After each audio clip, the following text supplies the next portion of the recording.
Okay, it's late at night again. It's 1 o'clock in the morning, and I am not in a good mood, and I'm about to tell you why, so stay tuned.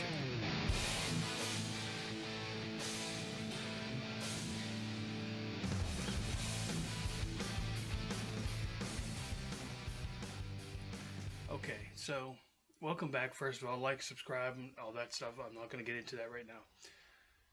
I have a Zebra printer, a ZP505 that I'm trying to sell, and it was listed on Craigslist. So Sunday the 19th, I have a guy inquiring about it, and he, would like to trade some stuff, which that's fine. Music equipment, PA equipment, perfectly fine. So we get down what we're going to trade. He was supposed to come that night, but blah blah blah, it didn't happen. He decided he wanted to wait till Tuesday because he'd be in my area. Okay, so didn't hear from him all Monday. Come Tuesday, I didn't hear from him all day until like 20 after 6 at night. And he said he'd be heading my way in about an hour. And the city he was in was an hour away. So that's 2 hours. So that's going to be 8 o'clock basically before he gets here. Okay, can do that. He would give me ETA when he was sure of things. Okay, so then he texted me and said he's tired. He wants to wait till the next day. Okay, so now we're at Wednesday. On Wednesday, I started contacting him at noon. I never heard from him at all. Never replied Wednesday. Now Thursday, he texts me at 8:30 in the morning saying that he fell asleep and he just woke up. Well, if he fell asleep, he must have slept for over 24 hours because, again, he didn't contact me at all on Wednesday. And this irritates me. I mean, now I'm getting to the point where I'm like, okay. So Thursday, we're on Thursday. Then he says he doesn't have the cash to make up the difference because the trade was $200 in trade plus $50 cash. And I kind of figured that he was giving me excuses because he didn't have the cash, but he wouldn't come out and say it. So fine, I understand. And that's all that he said. He was in a bind. Nothing else from him on Thursday. Friday, heard nothing from him. Saturday, 1846, so 6:46 at night, he says that he took something back to Home Depot so he has cash. And he would be, let's see, he said he was an hour away and be leaving in 15 minutes. And that was at 2014. So at 20:59, 9 o'clock, he said he apologized and said it'd be the next morning. So now we're at Sunday morning. He texted me at 10:51, said he's going to be cleaning his house and that he'd be coming in, it'd be early afternoon.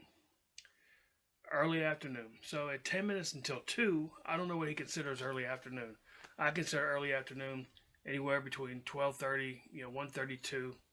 Text me at 15:32, said he was coming and asked about trading something else and not doing cash. Okay, then it was 14:38 or 2:38, and he says that he has a webcam to trade as well. Well, hey, great, I need a webcam. It's going to work out well. So at 14:46, said he had some mics that he was going to throw in. Okay, all the more better. Okay, so we got this deal, right? And then at 15:05, now again, he said early afternoon. At 3:05, I'm thinking that's either mid-afternoon. I don't know what late afternoon is. Early evening, I think, would be 4 or 5. 4 might be afternoon. I don't know. And he said he didn't have the cash because of something with PayPal not releasing funds. He sells things on PayPal, so that's something about not releasing the funds. Okay, fine and dandy.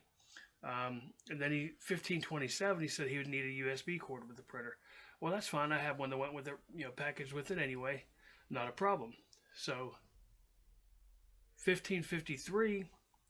He said he'd be in later in the evening and he'd have the trade and the cash, so he was good to go. Okay, at 15:59, he said he was swamped at work but leaving soon. He works for himself as an e-commerce guy. He puts stuff on eBay, so I'm not sure how swamped he would be. So, 19:05. Now we're at 7:05, early evening, remember? Early afternoon is when he was supposed to be here. 19:05, he said he had to take a friend. Had to Home Depot. And he asked if I could be closer to him. And I said I could, and I asked what time. Well, at 19:08, he said if I could meet even closer he'd sweeten the pot up, throw out some extra stuff in. Okay, I'm not going to drive to his city, but I could meet him about halfway. And at 1939, he now says he has to go to his office and will keep me posted. I'll keep him in his office. Right now, in his home, he's probably 10, 15 minutes away.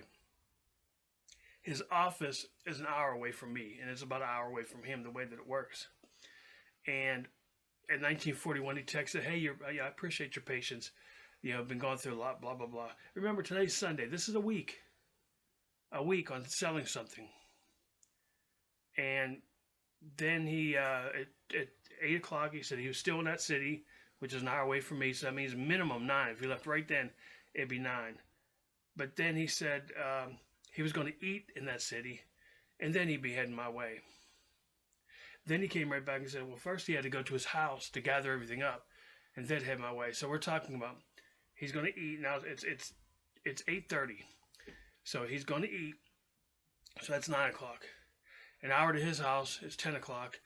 Me meeting him, that's another 15 minutes to half an hour. That's 10:30.